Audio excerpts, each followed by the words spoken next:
এটি হচ্ছে বদর প্রান্তরে সেই মাঠ, যেই মাঠে রাসূল পাক সাল্লাল্লাহু আলাইহি সাল্লাম ৩১৩ সাহাবায়ে কিরামদের নিয়ে যুদ্ধ করে ১,০০০ রণক্ষেত্রে ১,০০০ অস্ত্র শস্ত্রে সজ্জায়ী ১,০০০ কাফের মুশরিকদের বিরুদ্ধে যুদ্ধ করে আবু জেহেলের মতো পাপিষ্ট নিকৃষ্ট পাপীকে হত্যা করা হয়েছে এই বদর প্রান্তরে। আমি রয়েছি সেই বদর প্রান্তরে, যেই বদর প্রান্তরে বদর যুদ্ধের মাধ্যমে ইসলামের বিজয় ঘোষিত হয়েছে। সারা বিশ্বে মুসলিমরা মাথা উঁচু করে দাঁড়িয়েছে। রাসূল পাক সাল্লাল্লাহু আলাইহি সাল্লামকে সারা বিশ্ববাসী একজন মানবতার নেতা হিসেবে চিনেছে। সেই বদর প্রান্তরে আমি রয়েছি। এই বদর প্রান্তরের এখানে পাথরের স্তূপ রয়েছে। যে পাথরের স্তূপ দেখতে পাচ্ছেন ভিডিওতে আমার, এটি হচ্ছে আবু জেহেলের যেখানে কবর দেওয়া হয়েছে। সেখানে পায়খানা ছিল আগে, সেই পায়খানাটি ভেঙে দিয়ে এখানে শয়তান আবু জেহেলকে, কাফের আবু জেহেলকে সকলে পাথর মেরে স্তূপ করে রেখেছে।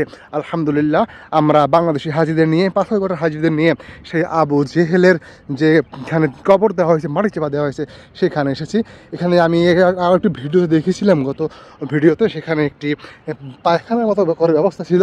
সেই পায়খানার মতো ব্যবস্থাটি এখান থেকে সরিয়ে এখানে পাথর মারে সকলে। আমিও পাথর মারবো, আমার সকল ভিডিওদের দর্শক আবু জেহেলের কবরে পাথর নিক্ষেপ করব। ফি নারি খালিদিনা জাহান্নামা। এটি মূলত হাজি দেখতে পাচ্ছেন, সকল হাজিরাই পাথর মারে এবং ঘৃণা প্রকাশ করে আবু জেহেলকে। এই আবু জেহেলের অত্যাচারে রাসূল পাক সাল্লাল্লাহু আলাইহি সাল্লাম মক্কাতুল মুকাররমা থেকে হিজরত করে মদিনাতুল মুনাওয়ারা আসতে হয়েছে। এখানে দেখতে পাচ্ছি, ভাই কথা বলি, আসলে আপনি কেন পাথর মারলেন এই আবু জেহেলের কবরে? আবু জাহেল ইসলামের দুশমন ছিল, এই জন্য আমরা পাথর মারি। আলহামদুলিল্লাহ, আমরা এখানে পাথর মেরে নিজেকে আসলে সৌভাগ্যবান করতে চাই। রাসূল পাক সাল্লাল্লাহু আলাইহি সাল্লামের যুগে আমরা হয়তো জন্মাইনি, তবে রাসূল পাক সাল্লাল্লাহু আলাইহি সাল্লামের অনুসৃত পথ মত অবলম্বন করে আমরা এই ভূমিতে ইসলাম এবং মুসলিমদের সাথে আমরা রয়েছি, একাত্মতা ঘোষণা করছি। এখানে সকলেই পাথর মারছে এবং ফি নারি খালিদিনা জাহান্নামা আবাদা বলে সকলেই আবু জেহেলের জন্যই বদদোয়া করছে। এখানে একটা পায়খানা ছিল, এই পায়খানাটায় আবু জেহেলের কবর ছিল, এখানে একটা কুয়া ছিল, সেই কুয়াটাকে আবু জেহেলকে ফেলাইয়া, আবু জেহেল সহ কয়েকজন পাপিষ্ট কাফিরকে ফেলানো হয়েছে।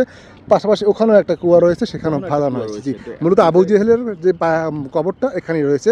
আর আবু জেহেলের বাড়ি রয়েছে মক্কাতুল মুকাররমায়, মুহাম্মদ সাল্লাল্লাহু আলাইহি সাল্লামের বাড়ির সামনে আবু জেহেলের বাড়ি রয়েছে।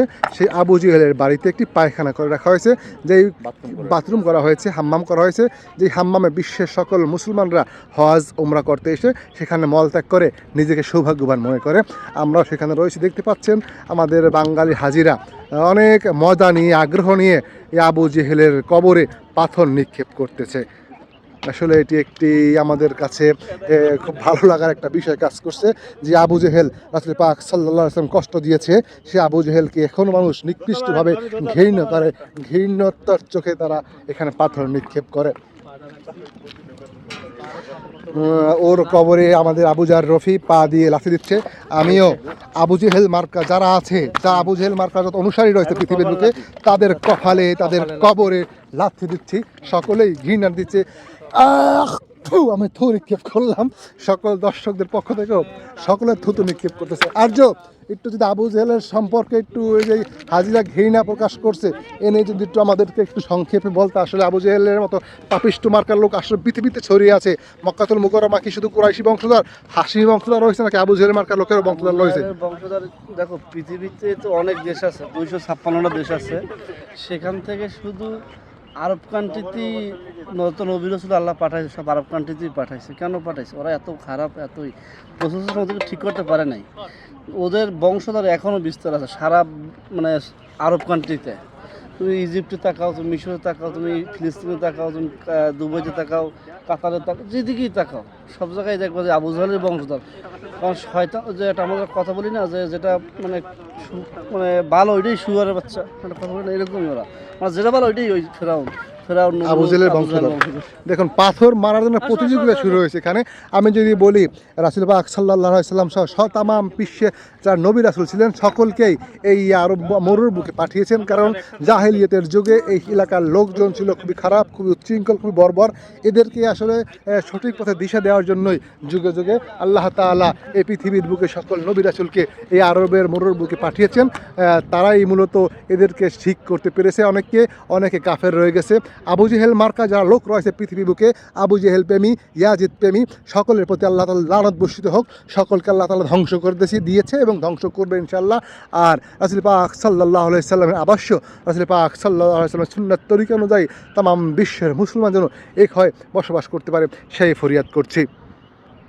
মূলত রাসূল পাক সাল্লাল্লাহু আলাইহি সাল্লামের সাথে যারা 17 রমজান বদর প্রান্তরে যুদ্ধ করতে এসে শাহাদাত বরণ করেছে, যারা যুদ্ধে অংশগ্রহণ করেছে, সকলকে আল্লাহ তাআলা বেহেশতে সুসংবাদ দিয়েছে। আল্লাহ তাআলা সকল সাহাবায়ে কিরামদের, যে সকল সাহাবায়ে কিরামগণ যুদ্ধে অংশগ্রহণ করছে, যারা শহীদ হয়েছে, সকলকে জীবনের গুণগাথাগুলো মাফ করে দিয়েছে। যারা যুদ্ধে অংশগ্রহণ করার পরও জীবিত ছিল, জীবিত অবস্থায় দুই একটি ছোটোখাটো যদি ভুল ত্রুটি করেও থাকে, সেগুলো আল্লাহ তাআলা ক্ষমা করার ঘোষণা দিয়েছেন। সাহাবায়ে কিরাম হচ্ছেন সত্যের মাপকাঠি। সাহাবায়ে কিরাম হচ্ছে মুসলমানদের আদর্শের প্রতীক। রাসূল পাক সাল্লাল্লাহু আলাইহি সাল্লামকে দেখে সরাসরি রাসূল পাক সাল্লাল্লাহু আলাইহি সাল্লাম আমল, আখলাক, সুন্নাত তরিকা সাহাবায়ে কিরাম জিন্দা রেখেছেন। সাহাবায়ে কিরাম থেকে তাবেঈনে কিরাম, তাবেঈনে কিরাম, হক্কানি উলিয়াগণ, পীর মাশায়েখগণ পৃথিবীর বুকে ইসলামকে প্রতিষ্ঠিত করে রেখেছে। যারা সাহাবায়ে কিরামের সমালোচনা করেন, পীর আউলিয়ার সমালোচনা করেন, তাদেরকেও আসলে ইয়াজিদের অনুসারী বলতে আমার দ্বিধাবোধ হবে না। কারণ রাসূল পাক সাল্লাল্লাহু আলাইহি সাল্লাম আদর্শত অনুসৃত পথ মত পৃথিবীর বুকে বর্তমানে আউলিয়ার মাধ্যমে পরিচালিত রয়েছে এবং বিস্তার রয়েছে। কেননা আমরা অনেকেই বলি যে আমরা কোরআন সুন্নাহ অনুযায়ী জীবন বলি। যদি পৃথিবীতে যখন কোরআন আছে, সুন্নাহ আছে, হাদিস আছে, তাহলে আউলিয়া দেখে যেতে হবে কেন? আসলে কোরআন কথা বলতে পারে না, হাদিস কথা বলতে পারে না। কোরআন হাদিস থেকে খুঁটে সকল তথ্যগুলো বের করে পীর মাশায়েখগণ, উলিয়াগণ, মাযহাবের ইমামগণ, তারা সকল কিছু একত্র করে আমাদেরকে জানিয়েছেন, শিখিয়েছেন। আমরা সেই তাদের অনুসৃত পথ মত চলে নিজেদের জীবনকে ধন্য মনে করছি। যদি বর্তমান সময়ে উলিয়াগণ না থাকতেন, তাহলে আমরা হয়তো ইসলামের সুশীতল ছায়া অনুসৃত প্রবেশ করতে পারতাম না। আমাদেরকেও বিভিন্ন বিধর্মীদের অনুসরণ করতে হতো, অথবা নানা ধরনের ফিতনা ফাসাদে লিপ্ত হতে হতো। আমরা সামনে যে মসজিদটি দেখতে পাচ্ছি, এই মসজিদটিতে রাসূল পাক সাল্লাল্লাহু আলাইহি সাল্লাম বদর যুদ্ধের সেই আগের রাতে সারা রাত কেঁদেছেন। কেঁদে আল্লাহ তাআলার কাছে দোয়া করেছেন।